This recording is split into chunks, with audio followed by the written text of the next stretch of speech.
brilliant bloody start this is! Long-time viewers of this channel, and indeed anyone who knows me personally, will know that TeamSport Coventry is my absolute favourite indoor track. But it means far more to me than that. This is the track where I secured my first podium in a race outside of Fastlane karting, which was a big source of confidence for me. In many ways, this place is kind of where it all started for me. Ever since that first race back in February, I've always wanted to win here, and today I'm competing in another 50-lap race around this track. It's actually a full grid today, and a lot of my friends have turned up in celebration of BECKARMA and OBTAIZEN's birthdays, but that's not the only thing on my mind today. Today, I want that elusive win, and I'm going to stop at nothing to get it. Welcome to Perico Karting. And today, I'm hunting down a win at the track that started my journey from backmarker to overly competitive Goblin.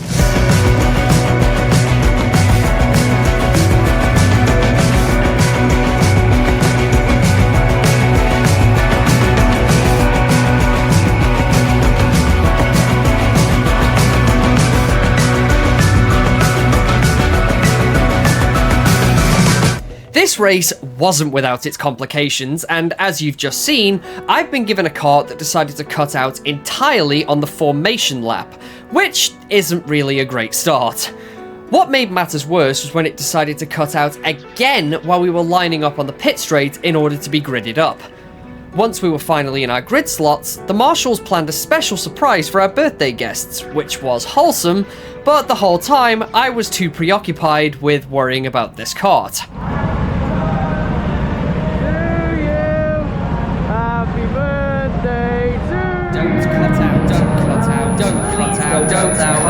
Please don't cut out. For the love of God, don't cut out. Fortunately, my kart decided to stay alive with me for the time being, and after we were done singing, it was time to get this race started. Full focus. Here goes.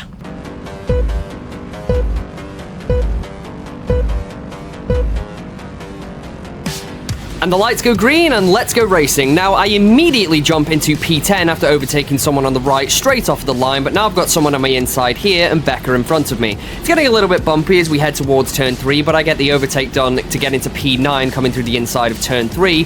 This is Becca in front of me, and don't think that just because it's her birthday she'll be getting an easy ride, because she goes wide into the hairpin after the down ramp, which means I slot straight forward into P8 and start the attack on Bunny. Now, Bunny and I made a little bit of an agreement before this race. They insist that they're not going to let me through under any circumstances, but I insist the moment that I do get through, I'm going to give them the most diabolical hang loose I can, and sure enough, sailing through the pit bend right there on the inside, I get shown a nice move board as I finally get past Bunny, give them the hang loose, and set off after RGK after my first lap, in which I made up 4 positions on the first lap. Honestly, that's the best start I could ask for in this situation. Heading into the down ramp though, RGK attempts to make a move on Ryan CIRRUS right here, so we got some Ryan on Ryan action happening in front of me. He didn't succeed, and it means it slowed him down a little bit, so I catch up to him coming through the double hairpins right here. I attempt to find the inside here, Ryan starts turning into me, not really knowing I'm there, gives me a little bit of an apology, but I back off just in case. I absolutely throw it down the inside of the pit bend, almost accidentally pressing him into the barriers right there, so I wave him a little bit of an apology. We are side by side coming up the ramp as we get to the last hairpin, and I accidentally press him into the barriers while I'm closing him out. Apologies to you, RGK, but that's what I needed to do in order to get ahead. We've got Ryan CIRRUS in front of me here, struggling with a little bit of understeer, so I just find the gap straight through at turn 3, go sailing ahead into the distance, and give chase on Dural and Hellgast up ahead. Now, it took me about a lap and a half to even catch up to the back of these two, because these two have been showing some fantastic pace right here, but I know for a fact that I've got a little bit more, and I need to get past these two. I don't know that Hellgast is currently sitting in the podium standings, hence why he's being so defensive, but I know for a fact that he is holding Durar up right here, and by proxy me, so I need to find my way past both of them. As we head towards the pit bend though, I get awfully close to Durar and then throw it down the inside for a fantastic overtake in my opinion. Do my kangaroo impression trying to get ahead, and now I need to tail Hellgast for that podium position. Now, if there's one thing I know about Hellgast, it's that while he's fighting for position, he will absolutely not give up. So I'm tailing him here. He's struggling with slight little snaps of oversteer here and there, but he still has the wherewithal to cover off the inside on one of my prime overtaking spots on the whole circuit, as well as right here. He comes down the down ramp and he gets a little bit of understeer coming towards the hairpin, but he still goes tight enough to the point where I can't really find the inside. I'm too far back to launch a move in these hairpins right here, and the switchback isn't on either. But fortunately, I cut to the inside right here. I managed to make the move stick, and as we're heading towards the pit bend, I lock Hellgast out, and I see Josh up ahead in P2. So let's try and get him. Now, it took a good 2.5 laps in order to catch up to the back of Josh right here, and I'm going to exercise one of my favorite tricks in karting, which is catching people under braking by braking gradually rather than sharply. So I've just closed up a lot of distance on him coming into those hairpins while still retaining control of the kart. I know I'm speaking absolute nonsense right now. I was kind of too busy posing for the camera to think about what I was saying, but I try a move on the inside of Josh right here coming into this hairpin, but fortunately he manages to hold the inside without causing any problems for me. He starts defending his position, but he accidentally clips the apex of one of the corners on his exit, and he goes wide coming through here, which puts me side by side with him. He, however, manages to get ahead just before it actually transitions into the down ramp, but you can see in that kart he's absolutely struggling. Either the traction's not there, or he's struggling with complete and utter understeer, but he's really struggling to make that kart move at all. I try a switchback here, accidentally bumping the back of him, which is not something you want to do when dueling someone for a fight. Someone's kart right there is apparently just stopped. I'm not entirely sure why, but it didn't stop for very long. I'm pretty sure he was just letting us through. I think I'm close enough to try another inside move on Josh, but apparently I'm not, because we're still fighting 2 laps later. He covers the apex of that corner quite tightly, which means he has the same understeer problem coming into this corner, and subsequently in the corner after that. I managed to find the inside coming towards the down ramp and actually hold it this time, putting me into P2, which is the position I really need to be right now, given how early it is in the race and the monumental task I have to catch up to whoever's in P1. Oh, speak of the devil. Hello? Alright, mate, it's Mango. How's your race going? Yeah, it's going pretty good, mate. I actually made up a ton of positions, and I'm hot on your tail. How are you enjoying P1? Yeah, no, my race has been great so far, but, you might want to look behind you. Wait, what? Why? Oh no, hang on, let me just activate this thing. Yeah, there we are. Oh no. This right behind me is George, and George is one of the fastest people to ever race at TeamSport Coventry. He is one of only 7 people to ever set a lap time at this track lower than 40 seconds. So my goal ahead of me right now is to somehow catch up to Mango in P1 while defending against one of the fastest people to ever race on this track at the same time. You know what? Challenge accepted.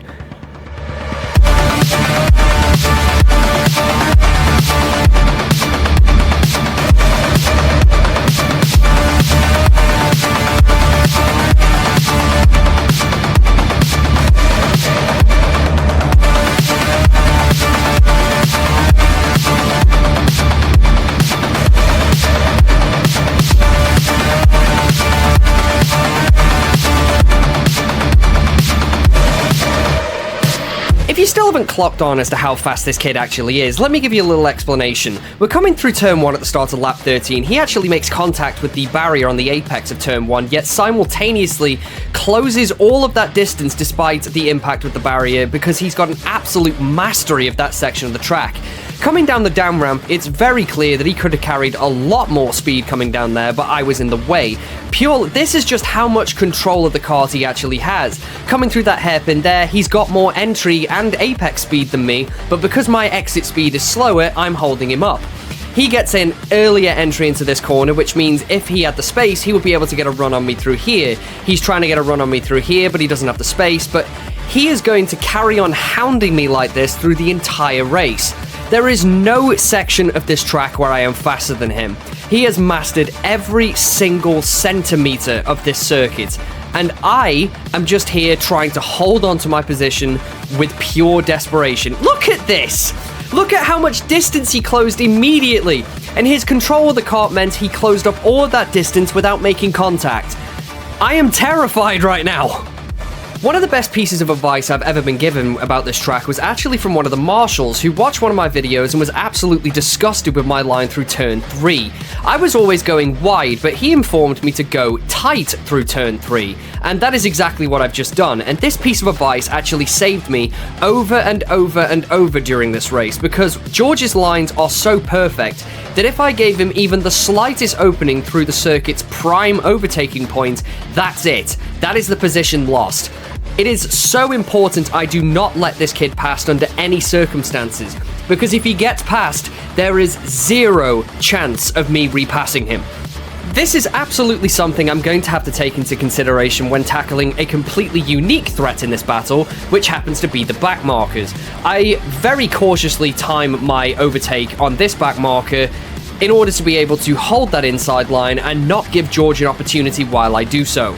Fortunately, I've managed to get past that back marker while maintaining my position, but there is a lot more ahead and a lot more laps to go.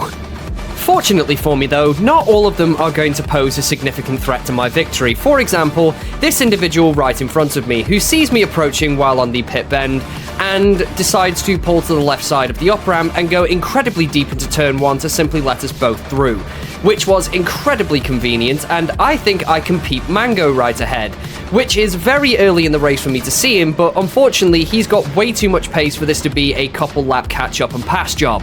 So I need to stay focused, make sure my focus for now is on the defense against this absolute lunatic, and then see what I can do to Mango as soon as I'm in striking distance. Coming up is one of George's first actual attempts at making a move for the position, so as we come sailing through turn 3 and towards the down ramp for turn 4, he finds the inside line and almost gets alongside, tries to throw it on the inside, and we have a little bit of contact. He raises his arm in apology, but frankly, I don't think he did anything wrong there, but the move wasn't really on, but he went for it, and that means he is aggressive now, and that's another thing I need to worry about. We're currently catching up to an almighty pack of back markers right here, but first George is going to put a lot more pressure on me. He very intelligently goes for a switchback right here, which would have inevitably put him on the inside line coming into turn 3.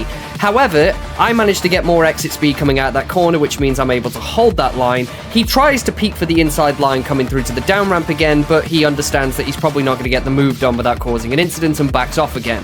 But everything's starting to get a lot more rough and a lot more desperate. His moves are starting to get a little bit more aggressive. I'm trying to keep my eye on him and the back markers in front of me in order to make sure I can get past them without compromising my speed against him.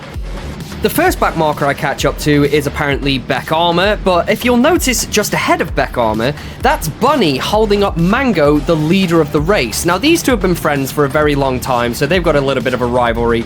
Now is not the time for this, though. Becca immediately waves me through, which I'm very grateful for, but as you notice, up ahead, Mango is seriously struggling to lap Bunny. He tries a move on the outside, but Bunny holds the inside, really fervently, actually, and this is really starting to annoy him. He actually has an intercom on his helmet paired with theirs because they used to kart a lot together. So at some point, he's going to literally shout at Bunny to get out of the way. I give a little wave to Mango's helmet camera because I am literally right on his tail at this point thanks to Bunny's antics, but this is going to be a difficult battle for absolutely everyone involved because I'm currently hounding Mango for the lead, Mango is currently hounding Bunny to get out of the way because they're a back marker, and I'm currently trying to defend against George.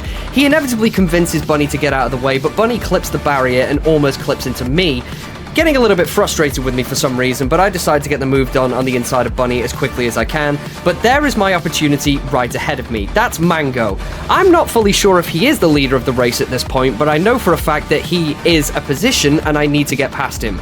Helgas sees me coming through at the same time as Mango, so he lets me through as well, also letting George through, so I don't have a moment of reprieve for that, so now I need to give chase against Mango.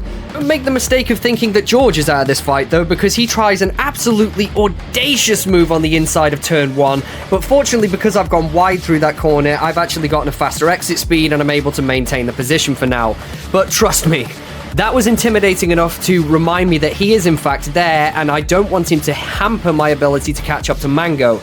He is, however, running his own race, and he is going to make opportunities like that happen whenever he can. Speaking of opportunities though, it's time for me to start making a few attempts on Mango's position. So I am literally bumper to bumper with him at this point, and he is shoulder checking me every 5 seconds, just trying to keep a bead on where I am. He gets a nice and tight exit coming out of the pit straight and starts weaving, holding a center line coming through this corner. I've got George on my outside. I try for a move on the outside of Mango here, cut to the inside for a switchback attempt. Mango's on my inside, George is on my outside. We are all three battling for the same position right now. I try and go for the inside of turn 3, but he covers that off pretty quickly, and I follow him down the down ramp where Ryan CIRRUS goes wide through the corner to let us all through. We very awkwardly go side by side here, but he backs off in order to let us through, but that has kind of spaced us out a little bit, so I do my best to salvage exactly what's left of this. I get a really scuffed exit coming out of that corner here, and as I approach this pit bend right here, I lose traction of the kart suddenly, and so does George.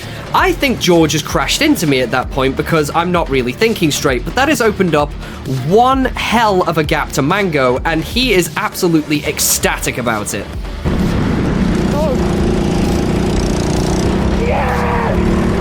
A little bit frustrating considering I was actually tailing Mango for the lead there, and it turns out that the culprit was actually a spillage on the apex of the pit bend.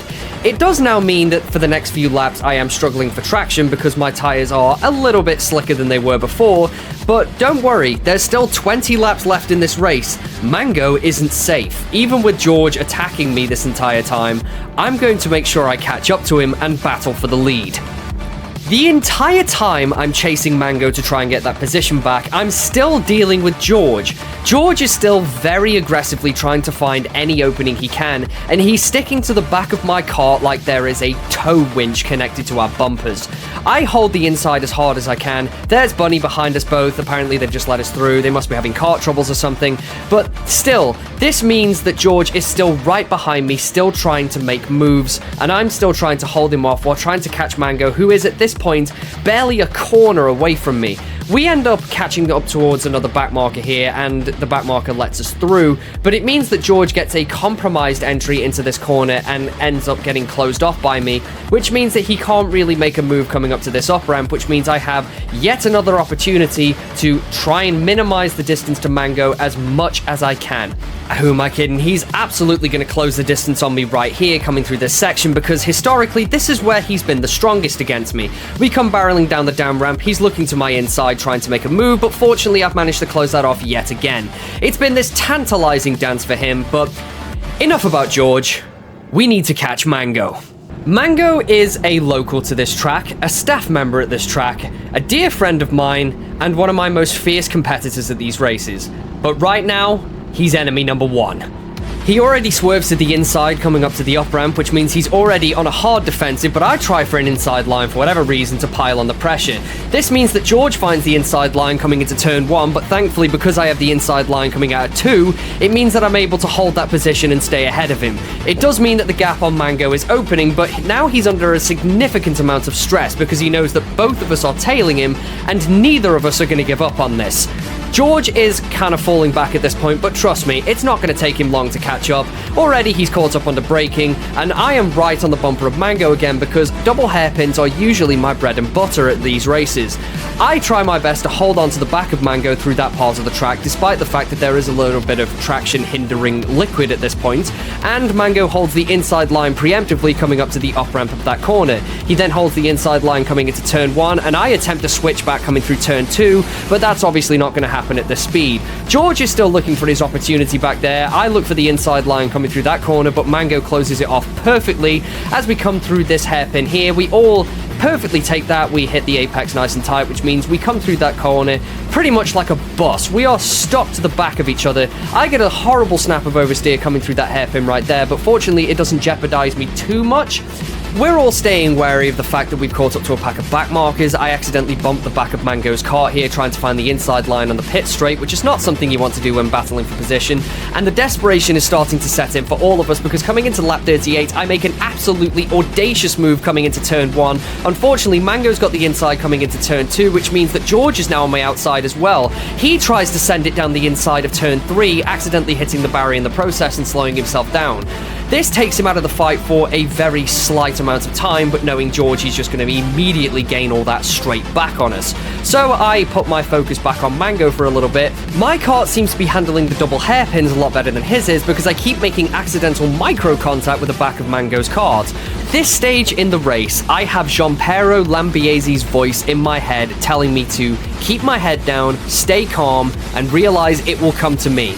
I do my best to disturb Mango off of his line by going for a dummy into turn 1, which he absolutely notices, compromising his entry speeds into turn 2 and inevitably turn 3, where I just managed to get the nose of the kart in, which means he is extra aware of my presence. We come barreling down the down ramp.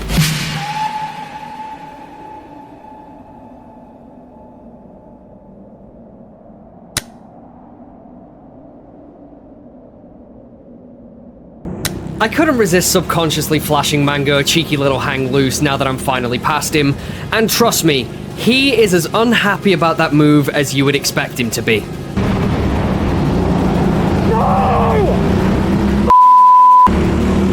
It's not exactly time to start popping champagne just yet though, because these two are still hot on my tail. George attempts a move on the inside of the final corner, but coming into turn 1, Mango has the inside line and closes George back out. These two starting this fight is actually a massive boon for me because it means they're going to slow each other down, taking the pressure off of me for just a little bit.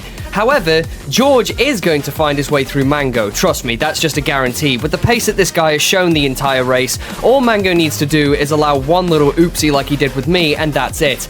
Those two are actually battling so unfathomably hard that they actually fall back really far, and I just take the opportunity to lap Ryan, which is a boon for me because it means that even if George does manage to find his way past Mango, it means that I am going to have another buffer in between me and him.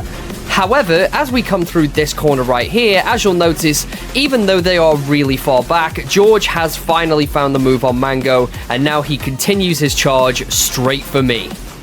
It was barely 2 laps ago that he was at least a corner and a half away from me, and now we're coming into lap 43 and he is right there again. He gains on me in 2 places in particular, the first one being that down ramp because he's got better braking through there, which means he can actually catch on me.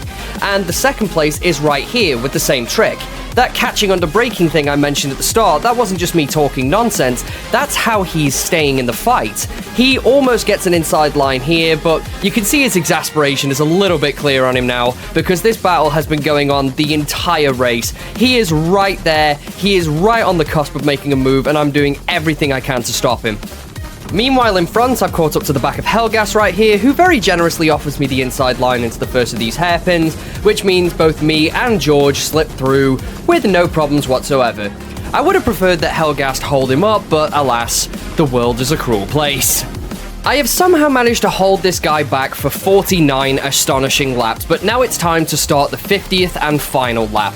I'm doing everything I can to keep the inside cordoned off, but you have to remember, I don't actually know what lap we're on, so I'm kind of just going until it ends, really. So there's nothing special I'm doing in these final few corners. We get past a back marker there, and George gives him the thumbs up, and I just continue to hold my position. As we come through these hairpins right here, he tries to find the inside line, but I block it off with the back of my kart. He's still sticking to the back of my bumper. This corner here is one of the last few opportunities he's really going to have. He kind of pulls away, trying to get the inside line, but because Ryan's on my outside here, it means that his entry's compromised. I hold the middle of the track, which means George has absolutely no chance to find his way through, and this right here is the end of the race. However, because there are still green lights all over the circuit, me and this dude are so locked into this race that we absolutely forgot about it, and just to be safe, we decided to go round again, just in case we both thought that we had seen the flag wrong.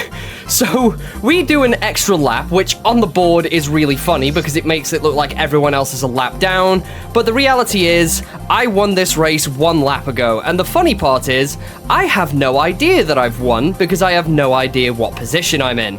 You can see the marshal back there kind of pointing in confusion like, why didn't you guys pit? But, well, now I slow down because the yellow flags are out, and I don't know that I've won the race just yet because, again, I don't know what position I'm in. I even see Connor up ahead of me at some point and think that maybe he's won the race because I don't remember overtaking him at any point. But it's time to pull into the pits and figure out if I've won or not. Finally get a gold team TeamSport trophy. How do you feel? I won. Yeah. Yes! Let's go! We won. Yes! That is not funny. No, I want to see the screen. I want to see the screen. Tell me he hasn't lied. Yes! Well done. Oh! Oh! I nearly thought I had you just for a second. Well done. Let's go! Oh, I'm so happy. Good man. I saw you in front of me when the flag waved, and I thought, I don't remember overtaking you, so I thought you won it. I wasn't in front. Oh yeah, no, you were just coming up to lap me. Yes! Good race. Well done. Woo. Finally won a car. Yes!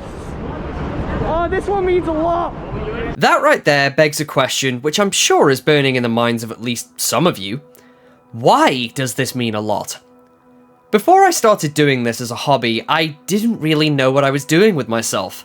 Shortly before I set foot in a kart with RGK for the first time on that random summer's day in 2023, I was burnt out, miserable, losing faith in my own ability to do things.